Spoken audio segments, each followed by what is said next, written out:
कितना है बताओ? 17। उदाहरण 17 समीकरण को हल करना है ना। उदाहरण 17 समीकरण बताओ क्या है? समीकरण बताओ। 2/x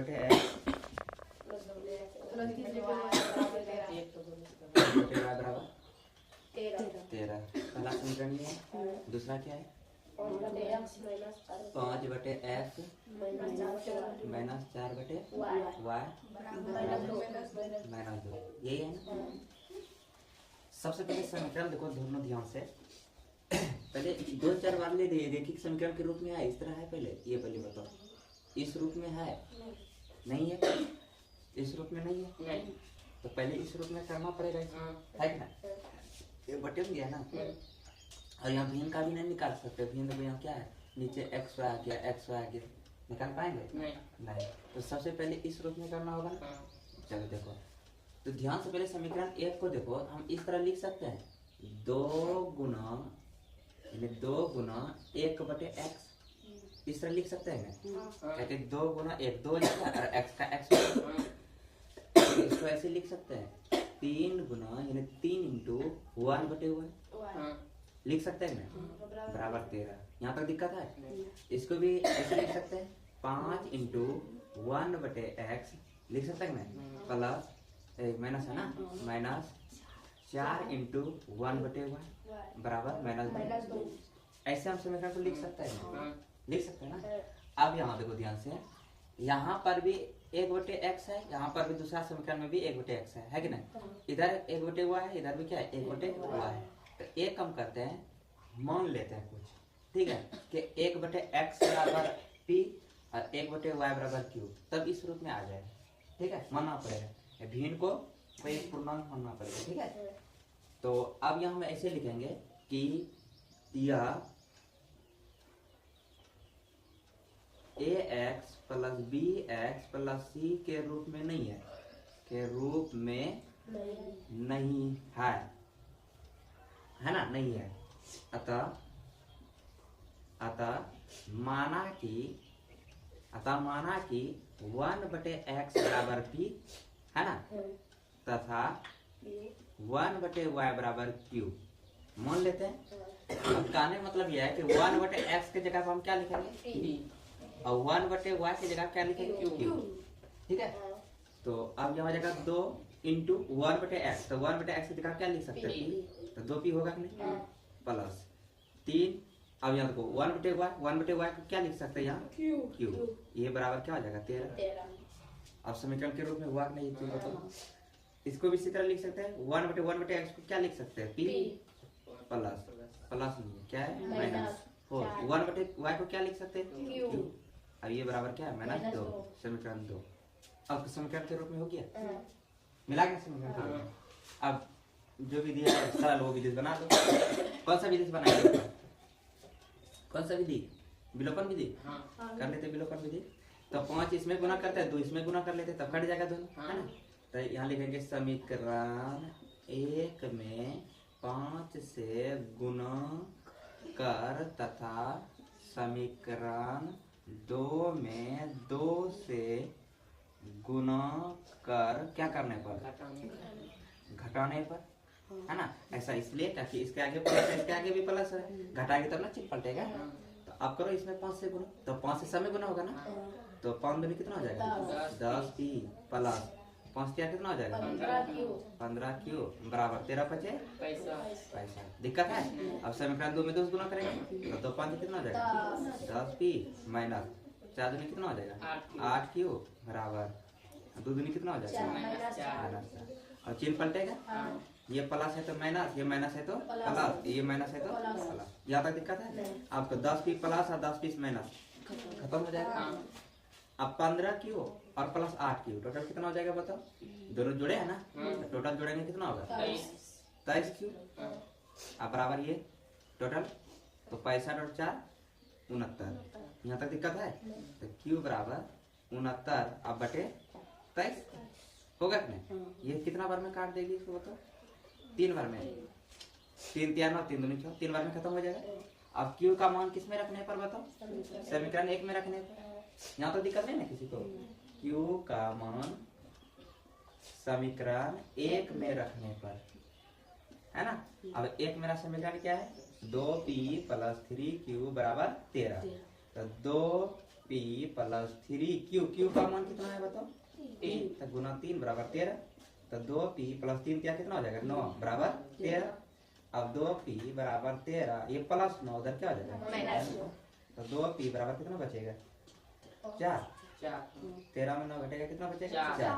अब p बराबर कितना हो जाएगा, 4 और बटे 2, यानी कितना बार में खत्म, 2 बार में खत्म।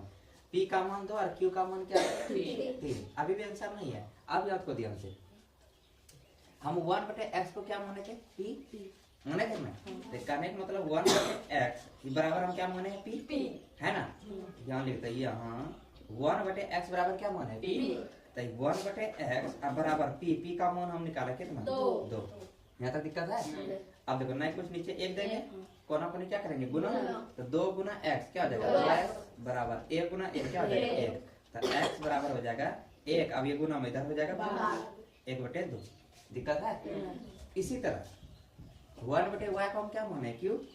1/y को क्या माने, q। तो 1/y बराबर q, q का मान कितना है, 3। नहीं कुछ नीचे 1 गुना करेंगे, y गुना 3 क्या हो जाएगा, 3y बराबर 1 गुना 1 क्या हो जाएगा, 1। तो y बराबर हो जाएगा 1, आई गुना में इधर क्या हो जाएगा, ये है मेरा आंसर। तो x का मान 1/2 और y का मान कितना आ गया, 1/3। दिक्कत है, समझ गया। चलो उतारो।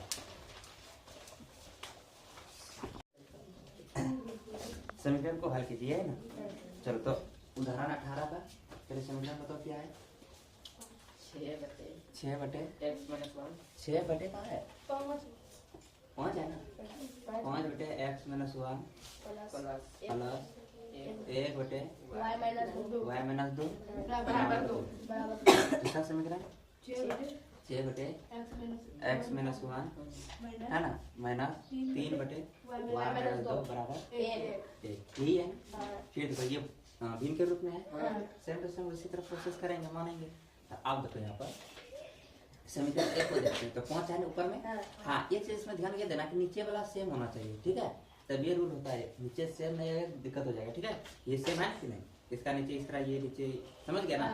तो आप इसको ऐसे लिख सकते हैं, 5 × 1/x - 1 लिख सकते हैं ना, लिख सकते हैं ना, प्लस फिर ये इसमें तो कुछ कॉमन है ही नहीं, तो 1/y - 2। अरे एक कॉमन करेगा तो वही चीज है ना, एक का कोई मतलब नहीं है। यहाँ पर दिक्कत है। अब यहाँ देखो, फिर 6 को कॉमन करेंगे, 6 1/x - 1 दिक्कत है। -3 को कॉमन करेंगे, 1/y - 2 बराबर कितना है, 1। यहाँ तक दिक्कत है। अब वही करेंगे, माना कि क्या ax bx + c बराबर 0 के रूप में है, नहीं। तो मान लेंगे, माना कि सीधे लिखना, माना कि 1/x - 1 बराबर p तथा 1/y - 2 बराबर q। दिक्कत है। अब इसमें पुट करो, तो 5 1/x - 1 p, तो 5 q हो जाएगा, प्लस है ना। अभी इसको सिर्फ क्या माने, q, सीधा q लिख देते हैं, एक तो नहीं लिखते हैं, बराबर 2। समीकरण 1 बन गया। दूसरा समीकरण 6p - 3q बराबर कितना है, 1। समीकरण कितना है, 2। अब इसको सॉल्व कर लो, है ना। तो एक कम करते हैं, यहाँ 3q है, यहाँ सिर्फ q है, तो इसमें 3 से गुना कर देते हैं, तो q कट जाएगा ना। तो सीधा लिखेंगे, समीकरण 1 में कितना से गुना करेंगे, 3 से गुना कर समीकरण 2 को जोड़ने पर, समीकरण 2 को ऐसा क्यों, ऐसा इसलिए कि यहाँ पहले विपरीत चिन्ह है, तो विपरीत चिन्ह है पलटता है, तो प्लस माइनस खत्म हो जाएगा। तो अब हम लिखेंगे 5, अच्छा 3 से गुना किया, तो 5 कितना हो जाएगा, 15p प्लस 3 गुना q क्या हो जाएगा, 3q बराबर 3 गुना कितना हो जाएगा, 6। यहाँ तक दिक्कत है। अब इसमें कुछ नहीं करेंगे, सिर्फ यही उतार लेंगे,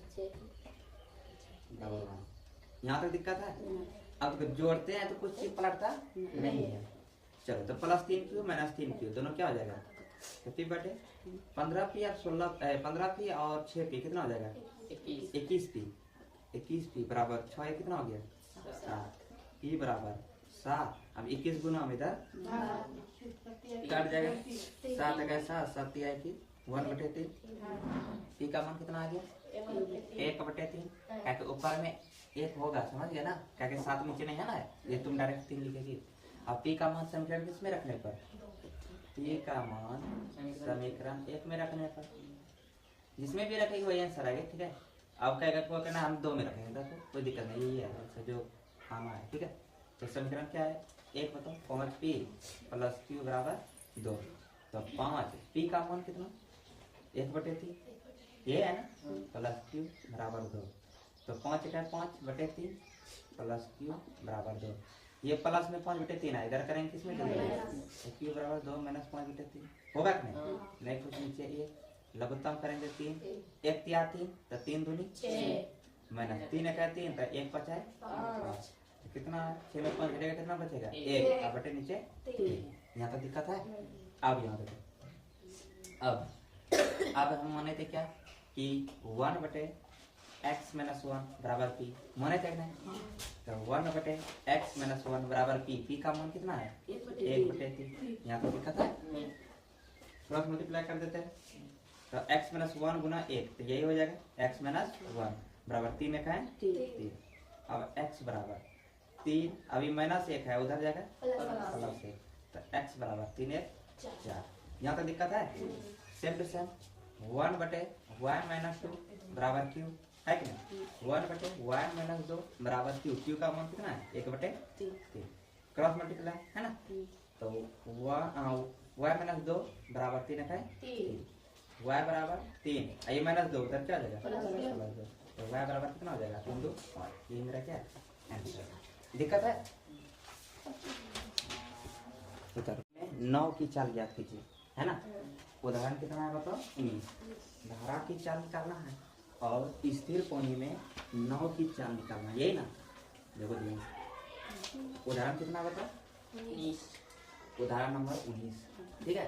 ध्यान से, अच्छा पहले एक चीज देख लो, पहले ध्यान से मान लेते हैं ये मेरा नदी है, क्या नदी और नदी में एक नाव है, नदी में क्या बताओ नाव है, ठीक है, ये नाव है, ठीक है, नदी में क्या है नाव है, ठीक है। अब द्वारा इसको चला रहा है, यहाँ ध्यान देना है। मान लो कि नदी का भाग इधरे है, नदी का भाग ये साइड में, ठीक है, इधर मतलब ये बाहर है, समझ गया पानी से, तो इधर बहाव है और नाव भी इधरे जाएगा। तो ऐसे भी तुम सब बताओ कि पानी का रफ्तार इधरे से, नाव भी जा रहा है इधरे, ठीक है, यही दिशा में, तो बताओ इसका चाल क्या होगा, बढ़ेगा या घटेगा, बढ़ेगा, यानी कि दोनों चाल जुड़ जाएगा, है ना। कि धारा का चाल देखना तुम सब ऐसे कि जिधर बहाव रहेगा ना उधर अगर तैरेगा तो तैरने में आसान लगेगा, है ना। तो कहने का मतलब चाल दोनों जुड़ के जाएगा। अगर नदी का बहाव इधर है और हम नाव को इधर ले जाएंगे, इसका विपरीत, अब तो चाल बढ़ेगा घटेगा, घट जाएगा ना, ऑटोमेटिक घट जाएगा। जितना रफ्तार से इधर हम जा रहे थे क्या इतने रफ्तार से इधर जा पाएंगे, सही लगेगा। तो कहने का मतलब ये है कि अगर धारा के अनुकूल जाएंगे तो चाल बढ़ेगा और धारा के प्रतिकूल जाएंगे तो चाल क्या होगा, समझ गए ना। ध्यान देना है, कल हम क्या चीज बताए, अगर इसमें अगर चलेंगे दौड़ लगाएंगे एक ही दिशा में तो चाल यहाँ घटता है, ध्यान देना। सिंपल बताए थे ना कि अगर ऐसे दौड़ लगाएंगे चाल घटेगा और विपरीत दिशा से आएगा तो चाल जुटेगा। लेकिन नदी में क्या होता है इसका उल्टा, ठीक है, समान दिशा में जाएंगे तो चाल जुटेगा, समान दिशा में जाएंगे तो चाल जुटेगा, लेकिन विपरीत दिशा में अगर जाएगा तो चाल घटेगा। यही है इसमें अंतर। नहीं समझा लिख के बताते। देखो अगर यहाँ भूमि का बात करें, ठीक है, किसका बताओ भूमि, समझ गया, और एक बताएंगे जल में, समझ गया। भूमि का बात करें, अगर कोई चीज समान दिशा में जा रहा है, किस दिशा में, समान दिशा में, हाँ समान दिशा में जाएगा, समान दिशा में जाएगा, किस दिशा में, समान दिशा में जाएगा, समान दिशा में जाएगा, यानी इधर भी गौरव जा रहा है, इधर संदीप जा रहा है, समान दिशा में जाएगा तो चाल घटेगा। क्या होगा बताओ, चाल घटेगा। समान दिशा में जाएगा तो चाल क्या होगा, घटेगा, दोनों याद रखना है। और विपरीत दिशा में जाएगा, विपरीत दिशा में जाएगा तो चाल जुटेगा। चाल क्या होगा बताओ, जुटेगा। चाल क्या होगा बताओ, जुटेगा। दोनों समझ में आ गया। हम कहाँ का ये बात कर रहे हैं, भूमि का, ठीक है। अगर मान लो एक ट्रेन इधर जा रहा है, दूसरा ट्रेन भी इधर जाएगा तो समान दिशा हो गया, समान दिशा में चाल दोनों का क्या होगा, घटेगा। अगर एक ट्रेन उधर से आ रहा है, एक ट्रेन इधर से जा रहा है, तो विपरीत दिशा हो गया, तो विपरीत दिशा में चाल क्या हो जाएगा, जुटेगा। तो समान दिशा में चाल घटेगा और विपरीत दिशा में चाल क्या होगा, जुटेगा। ये हम भूमि का बता रहे हैं, लेकिन जल में इसका विपरीत होता है। अब जल का बात करते हैं, जल में इसका विपरीत होता है। अगर जल में समान दिशा में जाएगा, समान दिशा में जाएगा, ठीक है, जल में अगर समान दिशा में जाएगा तो चाल जुटेगा। चाल क्या होगा बताओ, जुटेगा। चाल क्या होगा बताओ, जुटेगा। और अगर विपरीत दिशा में जाएगा, विपरीत दिशा में जाएगा तो चाल क्या होगा बताओ, घटेगा। एकदम एक चीज को याद कर लेना है, याद कर लेना है चारों पॉइंट, ठीक है। फिर बता रहे हैं, छोटी नहीं समझी, भूमि का बात कर रहा है, ठीक है, ये पृथ्वी का। इसमें अगर कुछ घटना घटित हो रहा है, यानी समान दिशा में जाएगा तो चाल घटेगा हमेशा, और विपरीत दिशा में अगर जाएगा तो चाल जुटेगा। लेकिन जल के अंदर, जल का बात कर रहा है, जल में अगर नाव चल रहा है ना, तो समान दिशा में जाएगा तो चाल जुटेगा। समान दिशा का नहीं मतलब जिधर धारा जा रहा है उधर नाव अगर जाएगा तो ये चाल जुटेगा। लेकिन जिधर धारा जा रहा है और विपरीत दिशा से नाव आ रहा है तो यहाँ चाल क्या होगा, घटेगा। समझ गया ना। तो विपरीत दिशा में चाल घटेगा और समान दिशा में चाल जुटेगा, यानी कहने मतलब जल में, ठीक है। लेकिन भूमि में इस तरह, ठीक है। दोनों पर जल्दी उतारो, उसके बाद बता। क्वेश्चन क्या कहता है, 1 9 10 घंटे में धारा के प्रतिकूल 30 किलोमीटर तथा धारा के अनुकूल 44 किलोमीटर जाता है। 13 घंटे में 40 किलोमीटर धारा के प्रतिकूल और 55 किलोमीटर धारा के अनुकूल जाती है। धारा की चाल और 9 की स्थिर पानी में चाल ज्ञात कीजिए, है ना। तो पता नहीं है दोनों का चाल, तो मान लेते हैं कि माना कि 9 की स्थिर जल में चाल x किलोमीटर, है ना। मान लेते हैं, माना कि 9, है ना, माना कि 9 स्थिर जल में चाल क्या मान लेंगे बताओ, x किलोमीटर प्रति घंटा, और धारा की चाल, धारा की चाल y किलोमीटर प्रति घंटा। यहाँ तक दिक्कत है, धारा समझ गया ना, उन्हीं के जो धारा होता है, धारा की चाल क्या मान लिया, y किलोमीटर प्रति घंटा, और 9 स्थिर जल में चाल क्या मान लिया, x किलोमीटर प्रति घंटा, ठीक है। अब यहाँ हम मानेंगे कि 9 और धारा जब अनुकूल जाएगा, दोनों क्या है बताओ, अनुकूल। हम बता तुरंत, अनुकूल में चाल जुट जाएगा और प्रतिकूल में क्या होगा, चाल घट जाएगा, है कि नहीं।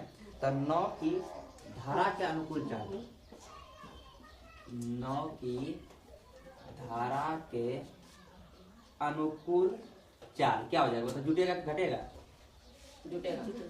दोनों अनुकूल है, अनुकूल, एक ही दिशा में जा रहा है, तो इधर पानी भी इधरे जा रहा है और 9 भी इधरे जा रहा है, तो जुड़ जाएगा दोनों, तो चाल जुड़ जाएगा। तो दोनों चाल जुड़ जाएगा तो x प्लस y हो जाएगा, होगा कि नहीं, किलोमीटर प्रति घंटा। यहाँ तक दिक्कत है। अब यह लिखेंगे 9 की धारा के प्रतिकूल चाल, प्रतिकूल चाल। अब बताओ, दोनों अलग अलग दिशा से आ रहे हैं, विपरीत दिशा, जुटेगा कि घटेगा, x माइनस y हो जाएगा किलोमीटर प्रति घंटा। यहाँ तक दिक्कत है किसी नहीं होना चाहिए। आप बताइए, एक सूत्र बताए थे, दूरी बराबर क्या होता है, चाल गुना समय, और समय बराबर क्या होता है, दूरी बटे चाल। समय बराबर क्या होता है, दूरी बटे चाल। यहाँ देखो, समय बराबर सूत्र बताए थे तुम सबको, क्या होता है, दूरी बटे बताया कि ना, दूरी बटे चाल, ये होता है ना। क्या कि दूरी बराबर होता है चाल गुना समय, तो समय बराबर हो जाएगा दूरी बटे चाल। आप लिखेंगे प्रथम शर्त के अनुसार, प्रथम शर्त के अनुसार। देख लेते प्रथम शर्त क्या है ना। तो प्रथम शर्त यह है कि 9-10 घंटे में धारा के प्रतिकूल 30 किलोमीटर और धारा के अनुकूल 44 किलोमीटर, है ना। देखो ध्यान से, कहता प्रथम शर्त में कि टोटल समय कितना दिया है, 10 घंटा। तो 10 घंटे में, ठीक है, कितना किलोमीटर, धारा के प्रतिकूल 30 किलोमीटर, धारा के प्रतिकूल कितना 30 किलोमीटर। तो दूरी बटे चाल होता है ना, तो दूरी हो गया 30 और चाल कहता प्रतिकूल, धारा के प्रतिकूल, धारा के प्रतिकूल क्या रखेंगे, 30 किलोमीटर, x माइनस y, यही चाल है ना। दूरी तो 30 हो गया और चाल क्या है, x माइनस y प्लस, और धारा के अनुकूल 44 किलोमीटर, धारा के अनुकूल क्या है बताओ, तो दूरी हो गया मेरा 44 और अनुकूल में चाल क्या है मेरा, x प्लस y। यहाँ तक किसी को कोई दिक्कत नहीं होना चाहिए, ठीक है।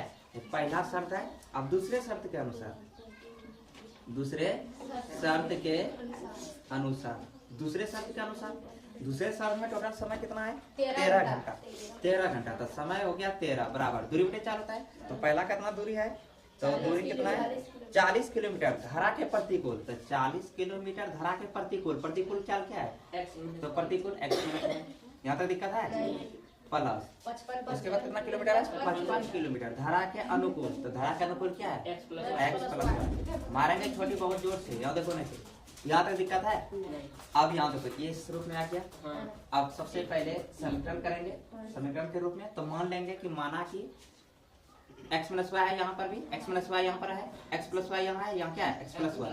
तो मान लेंगे कि 1/x प्लस वाई है ना, और p और x प्लस वाई बराबर q मान लेते हैं। हाँ। समझ गया। तो यहाँ मान लेते हैं माना कि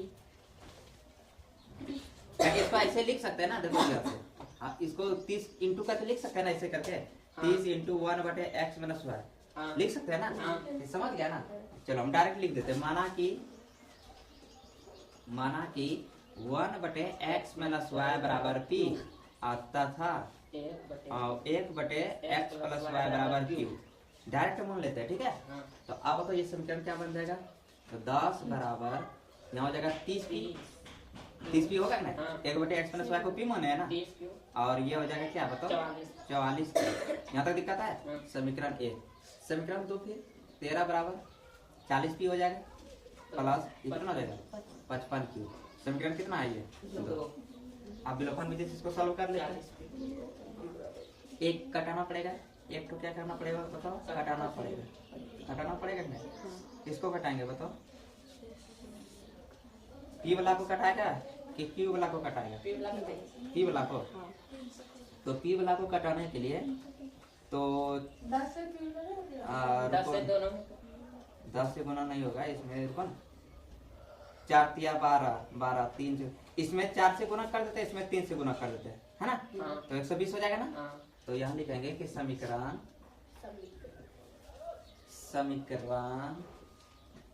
1 में 4 से गुना कर तथा समीकरण 2 में 3 से गुना कर घटाने पर